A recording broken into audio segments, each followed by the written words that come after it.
Hi, welcome back. Today's read aloud is part of the My First Little House books.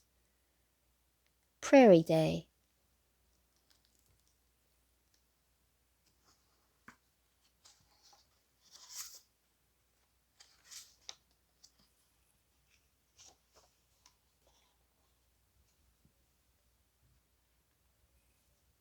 Once upon a time, a little girl named Laura, her pa and her ma, her big sister Mary, her baby sister Carrie, and their good old bulldog Jack headed west in their covered wagon for the prairie.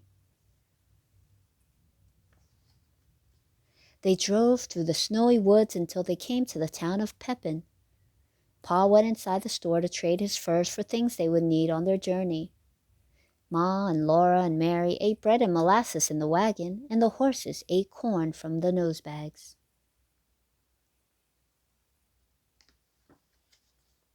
Soon they reached a big lake that stretched flat and smooth and white all the way to the edge of the gray sky. The horses' hoofs clop-clopped, and the wagon wheels crunched as Pa drove the wagon onto the ice. Laura didn't like it, but she knew nothing could hurt her while Pa and Jack were there. At last, the wagon came to a slope of earth, and there stood a little log house among the trees. It was a tiny house for travelers to camp in. That night, Laura and Mary and Ma and baby Carrie slept in front of the fire, while Pa slept outside to guard the wagon and the horses. Every day after that, they traveled as far as the horses could go, and every night they made camp in a new place. They crossed too many creeks to count and drove across long wooden bridges. They saw strange woods and even stranger country with no trees. After many days and nights, they came to the Kansas prairie, a flat land with rippling grass and a great big sky. The wind blew Laura's straight brown hair and Mary's golden curls every which way. Soon, Laura and Mary were tired of traveling with nothing new to look at. Poor Jack was tired too. At last, Pa stopped the wagon and said, "We'll camp here a day or two."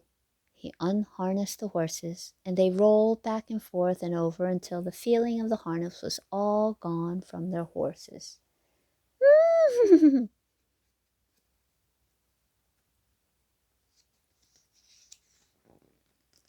Pa cleared a space in the prairie grass for a fire, and Laura and Mary helped Ma get supper. Pa brought us water from a creek, and Ma mixed the water with cornmeal and salt and patted it into little cakes. She fried slices of fat salt pork in the iron spider. The cakes baked, the meat fried, and Laura grew hungrier and hungrier. At last supper was ready. Pa and Ma sat on the wagon seat, and Laura and Mary sat on the wagon tongue. Each of them had a tiny tin plate and a steel knife and a steel fork. Ma had a tin cup, and Pa had a tin cup, and baby Carrie had a little one of her own. But Mary and Laura had to share their tin cup.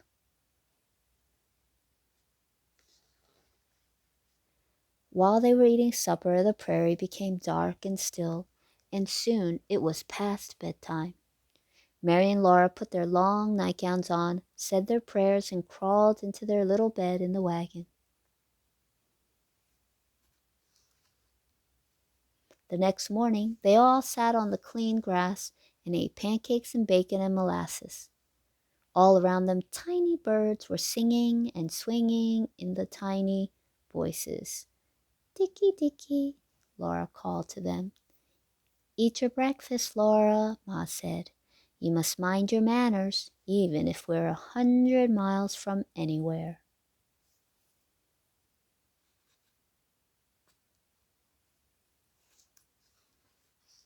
After everything in the camp was tidy, Pa went hunting and Laura and Mary went exploring. It was fun to run through the tall grass in the sunshine and the wind. There were huge rabbits and tiny dicky birds everywhere, and little brown striped gophers. Mary and Laura wanted to catch a gopher to take to Ma. Laura ran and ran and couldn't catch one. They took some flowers to Ma instead of a gopher.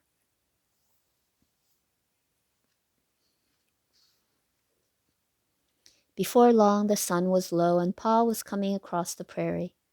Laura jumped up and ran to him and hippity hopped through the tall grass beside him.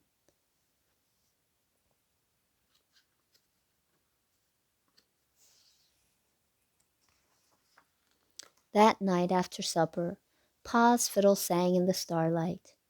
The large bright stars hung down from the sky, and Laura thought the stars might be singing too.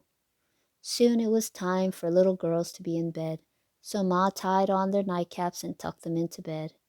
Tomorrow they must be on their way again to find their new little house on the prairie.